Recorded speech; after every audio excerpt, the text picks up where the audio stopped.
So chapter 13, we're going to talk about part 2. Part 2 is going to talk a lot about secondary market. It's going to talk about monetary policy and other things related to mortgages and financing. So we talked about this already. We're going to go to the primary mortgage market. So the primary mortgage is the retail market. We call it the retail market. Primary mortgage market is your savings and loan associations, your commercial banks, your credit unions. You know, they say that bulk of assets are in residential mortgage and savings associations, and commercial banks specialize in these construction loans. And residential loans are primarily done at credit unions, right? This isn't true, right? This isn't true. This has nothing to do with it. First of all, you don't see savings associations anymore. This is dated material, right? You see commercial banks and credit unions. They all do everything. They do loans. They do credit cards. They do auto loans. They do boat loans. They do student loans. Well, student loans are salary made, but they do signature student loans, stuff like that, right? They're privately financed. They're not the government backed ones. Primary mortgage markets are also these depository lenders, right? So they do bank accounts, credit cards, money market accounts, checking accounts, all this other stuff, right? So IRAs, CMAs, everything else. The primary mortgage market is handled by these companies. There's also mortgage lenders, right? There's mortgage lenders like mortgage brokers. Non-depository primary lenders are these other lenders, right? The banks and the credit unions and savings associations, they all have like deposit accounts. The mortgage lenders don't, right? They specialize. So people are like, well, should I use a bank or should I use a mortgage broker? Well, you should use a mortgage broker most of the time, depending on your relationship with the bank. But most of the time, the mortgage broker is going to have more options to shop for you. They're going to specialize, so you're not worried about them trying to open a credit card for you or get you an auto loan. They're specializing, they're going to get your loan done because that's what they do every day in and out. It's just like if you need heart surgery, you're going to go to a cardiologist. You're not going to go to an optician, right? Ophthalmologist or a pediatrician, right? For your heart surgery. While those people could probably do it because they went through med school, your chances of survival will be higher with the cardiologist, right? Because they're specialized, right? They don't accept a savings deposit at these mortgage brokers. They don't do these other things. What they do is they package up all these loans and they sell them on the secondary market into institutional investors. They sell them to Fannie Mae. They sell them to Freddie Mac. They sell them to Ginnie Mae, right? Well, they primarily originate VA and FHA loans. Well, that's not true. That's not true. This is not true. Half the last two slides are not true. But for textbook purposes, they primarily originate VA and FHA loans. If you see that, then know that it's a mortgage lender. And when we say mortgage lender, we're talking about mortgage brokers. Right? So when you originate a mortgage, you're called a what? You're called a loan officer, or the industry term is mortgage loan originator. MLO. I call them LOs. I don't say mortgage. Look, you're a loan officer in my opinion. Not a loan originator, not a mortgage loan originator, you're a loan officer. That's what I call you, right? But everybody has their thing. We call it MLO. MLOs hold a state license, solicit mortgages, accepts the applications, negotiates these terms, and it's for refis and for new purchase money, right? Process mortgage loan applications and negotiate the sale of the mortgage loans for compensation. Well, they don't actually negotiate the sale, but they do the term. So a rate sheet's going to have like 50 different rates on it based on type of loan, length of the process, how much the spread is, how much money they're making, yield spread they call it. So that's what they talk about negotiating the sale. Well, I'll take 2.25% on this one so that you can get a 7% rate. That's what they're talking about. Remember we talked about points? Mm-hmm. So if they get 2.25%, that's actually buying your rate a quarter point. So a quarter point would be, if 1 point's an eighth of a percent, a quarter point's going to be like a 32nd of a percent. It's not going to change. Also, let's get a 7 points. But that's kind of how it works. So when you get your mortgage license, you have to go through this thing called SAFE licensing, right? SAFE licensing is the Secure and Fair Enforcement of Mortgage licensing, right? SAFE Act. It's called SAFE Act. This falls in line with the Consumer Financial Protection Bureau, CFPB. It gives you a minimum standard. It's like taking your minimum level skills test in school, right? Do you have one of these? You have an NMLS registration? I have an MLS too. So you get an NMLS registration, minimum standards of licensing. Those numbers are in the 2 millions now. Mine's like 800,000. I've had mine for years, right? Employees of banks, savings associations, credit unions regulated by the federal banking agency. They must register for the NMLS. So that's why if you have one, if you work for the bank, right? MLOs that are not employed by the federal agency must be licensed by the states and registered. So if you're at the Bank of America, you don't have to have a license, you just have to be registered, right? Which was really nice, right? But because I worked for an outsourced company of Bank of America, I had to have a license. And I had to register. There's a difference, right? In the state of Kentucky, for example, you have to have a license to process a loan And I application. passed the test for the notary too, but I never got the stamp, so. That's cool. Yeah. Yeah, I took this test twice because I took it 10 years ago and I just wanted to re-up my education, so I took a two-hour law class and took it again. Mine must be Yeah. active, I don't know. because Mine's it's not just- active. Mine is back in You June. should go inactive, I'm not working at the So bank. you're not active unless you have a registered employer. Right, Yeah, that so would make mine sense. must So be- mine's inactive, Yeah, mine. Right, right?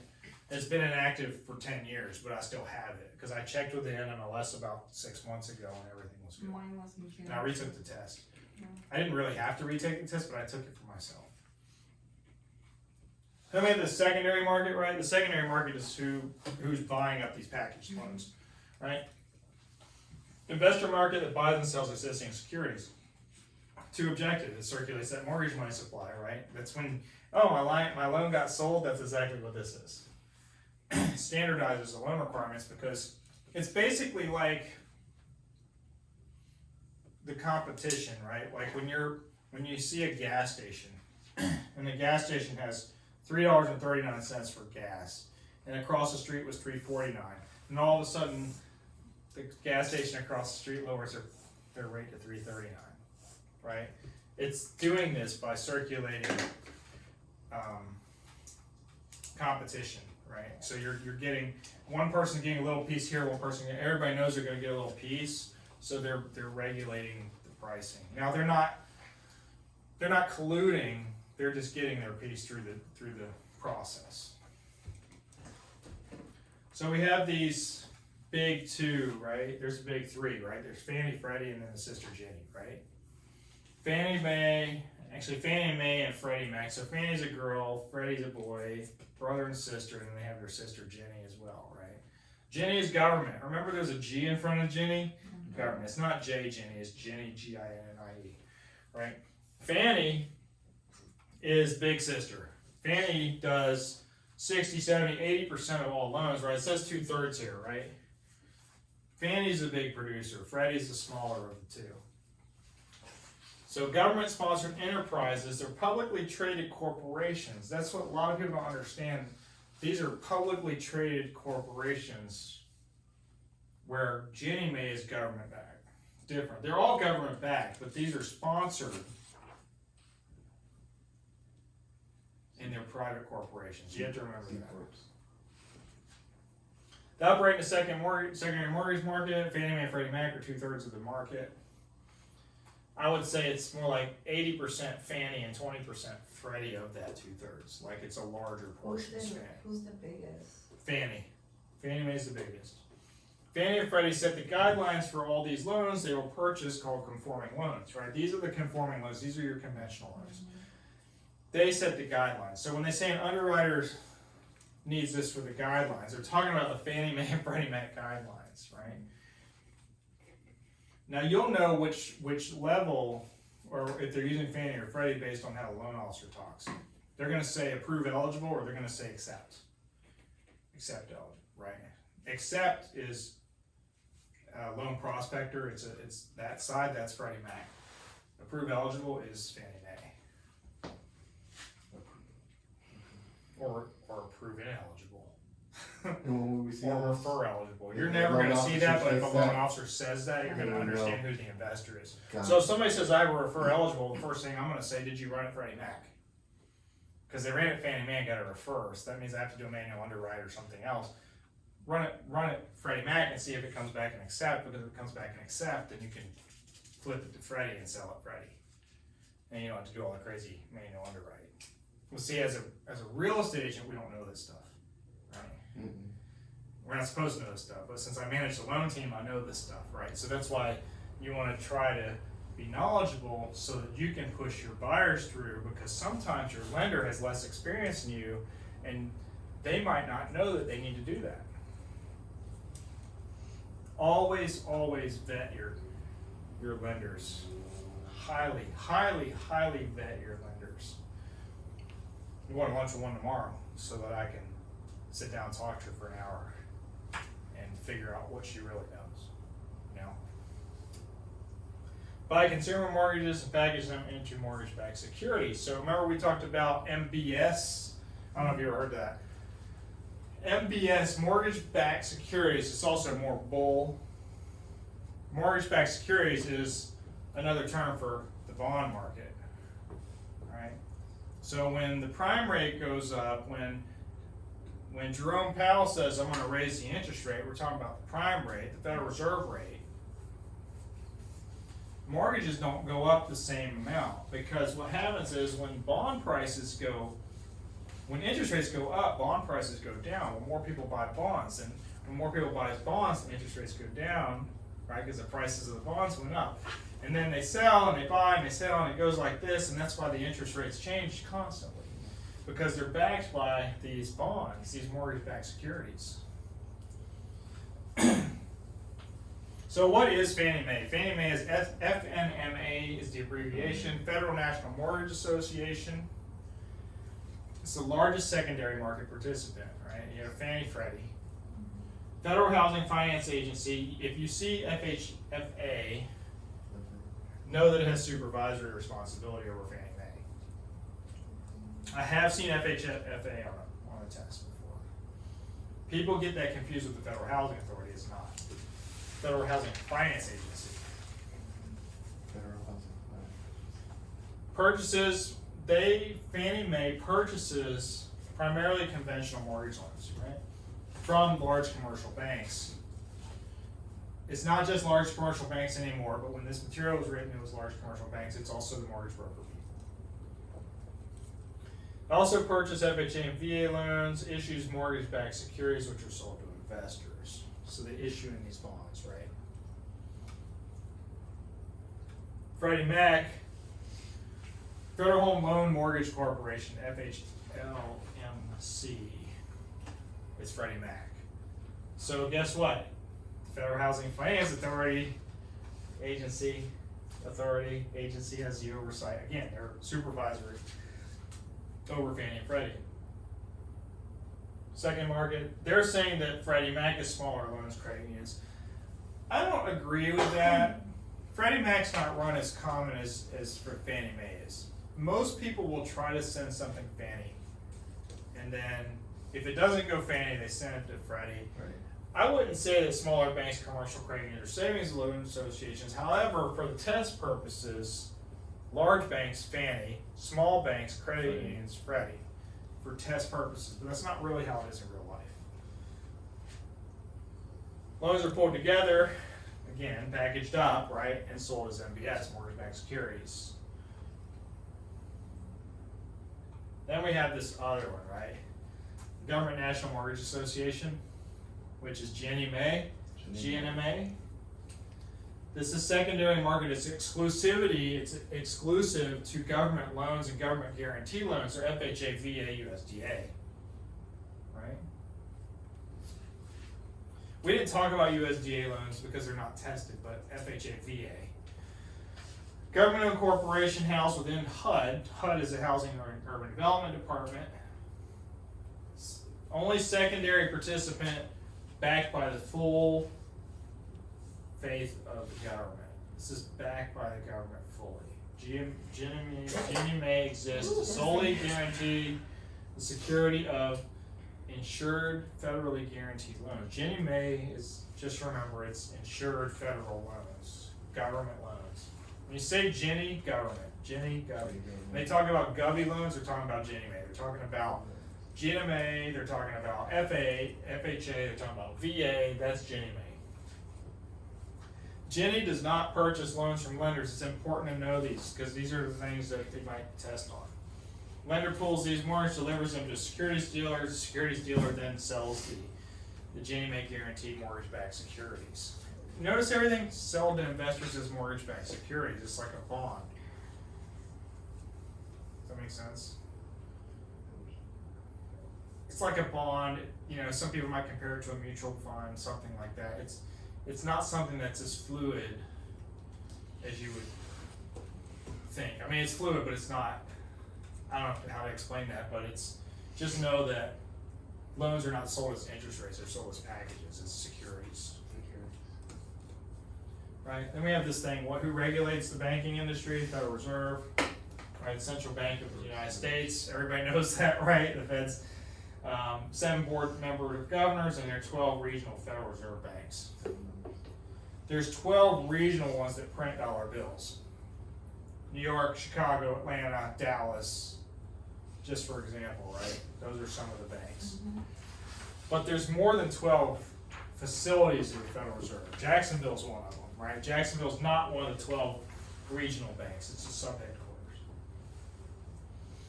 My dad used to work at the Federal Reserve. I didn't know they had a Federal Reserve here. Right down on Water Street downtown. It's written in gold writing, you can barely tell it's the Fed. What? But the security's super high. Do they make money there? No. They have big bill department, they have a check department, they do check processing. They do coin intake, stuff like that. They do shred money there. They do hold money, yeah. They have money there. There's money there. The money comes in. Like the Wells Fargo trucks goes in and out. All day. Mm. Or I saw the Wells Fargo, the armored trucks go in and My out. friend, she was on the page. Nice. That's where they have automatic weapons. Yeah. The security people have nice weapons there. Trust me, you're not getting in. If you do get in, you're not getting out. You're not getting out if you're doing something wrong. Let's put it that way, right? Duties. So the duties of the Federal Reserve. We're regulating this monetary policy, right? That's what Jerome Powell's trying to do. He's trying to control inflation by raising interest rates. What does raising interest rate do? It makes your money not stretch as far, right? So that's what they're trying to do. They're trying to slow the economy. And they're doing it globally.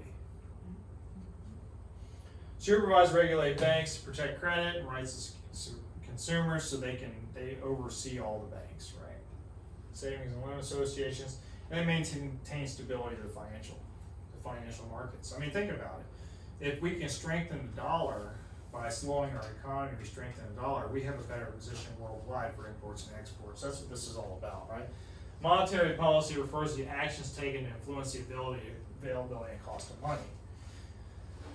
We don't get into Regulation T, but there's a lot of things surrounding Regulation T that has to do with lending. But we're promoting these national goals, right? We're doing things as a nation, that's why we're raising these interest rates. Then we have this beautiful thing, switching the regulatory board over to things that people do wrong. We have mortgage fraud. Mortgage fraud, what is fraud? Fraud is intentionally deceiving somebody to get something you want, right? Using a straw buyer. Non-documentation loans, there's red flags, inflated appraisals, incorrect purchase prices. Mortgage fraud is a third-degree felony punishable by what? Third-degree felony is 5 years in prison, $5,000 fine. Remember FFF, right? So I loosely use this term straw buyer. Straw buyer is a fake buyer, right? I use a fake buyer, but they're a real buyer, but we may or may not close a transaction when we do short sales, right? We're using a fake, it's not a fake buyer, it's a real buyer, but there's a good chance that the deal doesn't close because the bank's going to approve a price, for example, in a short sale. So in a short sale, I call it a straw buyer, it's not really a straw buyer, but when I talk to you in general, it will be. It's just not a true illegal definition of a straw buyer. No documentation loans were back in the day where I said I make $300,000 a year. I really made $30,000 a year. It's a deceitful behavior, right? If you buy a house that's $300,000, you get an appraisal for $600,000. Inflated appraisal, it's kind of a showing that we might be doing something fraudulent. And then, again, incorrect purchase price, right? If it's lower than the appraisal, super low. We're gonna get some appraisals higher, but that's okay. We know what mortgage fraud is. There's a Consumer Credit Protection Act. You're not gonna see a lot of this stuff, but ECOA you might see, and Truth in Lending you might see it. So this whole thing is like an encompassing piece, right? Then you have ECOA, which is Equal Credit Opportunity. You have to write your credit report, right? You have a right to see if you're denied for something. You have the right to see why. Truth in Lending Act regulates what the lenders can tell, what they need to extend you credit, right? We have to be truthful when we lend you something based on what your income or your credit situation is. These are old. ECOA is Reg C. Truth in Lending is Reg Z. We're going to talk about how they got combined and changed. Well, look at that. Here we're back to Title 8, right? Civil Rights Act of 64. Remember that? 1964. Prohibits creditors for discriminating for fresh corn. But they also added things in here like marital status, right? Race, color, religion, national origin, sex, marital status, age, and receipt of income from public assistance programs. So we're not able to discriminate if you get food stamps. We're not able to discriminate if you get Section 8 housing. We're not able to discriminate for that stuff. We're not able to discriminate if you've been divorced, right? So they've added a few things to this act, but it's basically like the fresh corn. It's not fresh corn, but there's a couple extra things here, right? I can't discriminate and give you a higher interest rate because you're male or female, or maybe neither. Right? Truth in Lending requires the disclosures and costs, right? You have to disclose the cost and the terms of the loan, right? This applies to closed-end credit. So closed-end credit is different than open-end credit. Closed-end means once I pay off the mortgage, it's done, it's gone. Once I pay off the loan, it's gone. Open-end is like a HELOC. You can recharge it up and use it again. A credit card will be open-ended, right? Does that make sense? So open-ended closed-end mortgage would be your car loans, your installment loans, your student loans, your residential mortgage loans. Open ends would be credit cards, HELOCs. I didn't even look at the board, but that's what it says. I think I just said that anyway. It doesn't regulate the interest rates. The Reg Z implements how TILA is applied. Let me just talk about Reg Z. You're not going to need to know. It's not going to say that Reg Z requires this, or Reg C requires this, or Reg B requires this. You don't worry about any of that. It's not going to say that. We have to disclose the full cost of the loan. So that's what the TILA is, the Truth in Lending. And then there was a final Truth in Lending disclosure prior to closing. What you're going to see now is none of this applies. This is all old. The new document's called Closing Disclosure, Loan Estimate, right? Initial Truth in Lending is your loan estimate of today. Final Truth in Lending is your closing disclosure. Discloses the rate as an annual percentage rate. It's your closing cost and your interest rate combined, full cost of credit, the amount financed, your total payments. This particular rule, this TILA Reg Z, may debate and switch advertising. Federal and a federal offense, right? You don't really see much bait and switch anymore, but there is some out there. But you're not going to see it in the lending world because you lose your license for that stuff. So when somebody's suing you, and whenever y'all worked at the bank, we talked about triggering terms a lot, right? Mm-hmm. So triggering terms that we talked about at the bank were triggering terms for if somebody was going to sue you, if they were going to file a lawsuit, you had to report that, right? You had to call your supervisor and say, somebody said they were going to sue me. Somebody says they're getting a lawyer. That's not what we're talking about here. What we're talking about here is when you give certain things out, like payments, like percentage of down payment, terms of repayment, etc. There's a few other things on here, amount of payment, finance charge. You have to also disclose the bottom three. So if you disclose any of these at the top, you have to disclose the bottom. The amount of percentage of down payment, the terms of repayment, and the annual percentage rate. You have to give, if you're triggered by something, you have to do something else in the lending world. Is that under this? It's not likely. This is more on the loan test, Okay. right?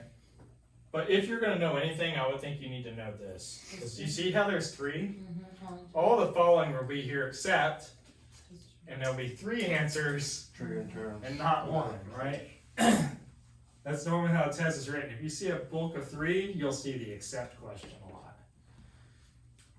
So then we have a right of rescission for homesteaded residences, HELOCs, second mortgages and refinances. We get a 3-day right of rescission. You can close on a loan and rescind it, and you don't get penalized. It's a good thing, right? Yeah. So what they'll do is they'll close on Tuesday and they'll fund on Friday. They want to fund it. This is dry closing for 3 days on these type of loans. Home equities, second mortgages, and refunds. So the 3-day right of rescission allows the, It's only for refi. It's not for purchases. Purchases Only do for not have a refis. right of rescission. that's what I thought, okay. This applies to home equity lines, second mortgages, and refinance. You get 3 days to cancel that loan. And if it's investment property, it doesn't exist. This is for your primary residence. Okay. And we have this thing called RESPA. RESPA, you're gonna hear this a lot in the real estate business. RESPA violation. RESPA violation says I can't get kickbacks, right? It says things like that. RESPA also gives you the disclosure of the type of charges due at closing, advanced estimated closing cost, eliminates the kickbacks from vendors for closing related services. If you have an affiliated business, it's different. You're doing an affiliated business agreement, you could be making money off of it because it's part of the company that you own, but you have to give disclosure of that, right? Federally regulates mortgage loans secure with a mortgage on the 1 to 4 family. Remember what real estate was? Residential real estate, 1 to 4 units. Vacant properties zoned 1 to 4 units. Agricultural less than 10 acres. Remember these? Right? This is what it's talking about. Real estate settlement procedures applies to residential mortgages. Here's what I just said about affiliated business relationships, right? If you have an affiliated business, you have to disclose it. Requires the referring party to give a borrower affiliated business agreement disclosure. We have to give you disclosure. So if I have a real estate company and I own the mortgage company, I'm sending you to, or I own the title company or in part, I have to give you affiliated business agreement to tell you that I own this. Now, if you're not using that mortgage company, I don't have to give you affiliated business agreement. Purchase of title insurance. Seller can't require a home buyer to use a particular company. You don't have to have title insurance to buy. However, a lender can require you to have a lender's policy. Limits the amount of lenders can require you to place an escrow, right? So RESPA says you can't have more than a 2-month cushion, for example, in your escrow account, right? So that's a good thing, right? Because you don't want to overfund your escrow account. They can't hold your money and make interest on it. They can't do So that. that's a RESPA thing. It's a RESPA thing, right? Kickbacks, fees splitting, unearned fees. Mortgage lender cannot pay a broker a fee for referring a buyer to a lender. However, if as a real estate agent you have a license and you take the 6 application requirements and then you send it to a lender, you can get paid a fee, but you have to be licensed. You gotta be licensed what? NMLS or? You have to be licensed. Licensed. NMLS is not a license. NMLS is a registration. Registration. You have to be licensed. You can't, generally speaking, you can't get paid to refer a buyer. Same as real estate. You can't get paid to refer a buyer in real estate unless you have a license. Just remember, the key there is licensed activity. Licensed. So they had this TIL and RESPA, right? They had Reg Z, Reg B, Reg C, all these regulations, right? It was all integrated back in 2015 to TILA RESPA. And it's called TILA RESPA Integrated Disclosure. That's today. We're moving forward from the history to today, right? Today, Today we have this TRID. Everybody was so scared of TRID when it came out, but TRID is transactions and exceptions, right? Exemptions. Look at this real quick. It's residential stuff. Consumer loans secured by real property, that's residential. Mortgage loans. It could be residential or commercial, but it's just watch me for a second. Mortgage loans, refinance loans. You're doing refinances on residential, not refinancing commercial. I mean, construction loans, typically it's residential. They're done a different way with commercial, right? Vacant land loans, residential, most of the time, not always, but most of the time, right? Loans secured by 25 or more acres, that's agricultural, right? The exemptions are commercial loans for building more than 1 to 4 units. So commercial loans are an exemption, right? There's no TRID requirements for that, because commercial, you're not loaning to an individual, you're loaning to a business, right? Reverse mortgages, because why? The bank's getting the property At the end of the day. at the end of the day, right? HELOCs are open-ended lines of credit. They're not mortgages. Mobile home loans, why? Because it's a car, right? Mobile home's a vehicle. We talked about this a bunch of times, right? Loans for dwelling not attached to real property. I don't know a good example for that one. Dwelling not attached to real property. Loans for dwelling not attached to real property. So that's a house that's not on land, because it's like I'm guessing, Type like of- a mobile home, like a RV or something like that. And then loans for agricultural purchases, because again, we're talking about residential, so commercial, agricultural, see that right there? So that's kind of what the exceptions are, and you don't really need to worry about this chart, but it's just kind of an example. Here's your TILA-RESP integrated disclosure. They call it the condensed disclosure. It's integrated disclosure. Prior to TILA-RESP, there were 4, right? There was truth in lending, final truth in lending. There was a good faith estimate, and there was a HUD 1.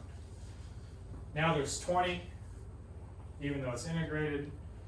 They're saying 4 goes into 2. They have a loan estimate and they have a closing disclosure. You have a loan estimate, and then you have an initial closing disclosure, you have an ending closing disclosure, you have an ALTA form. So it's not exactly what they say.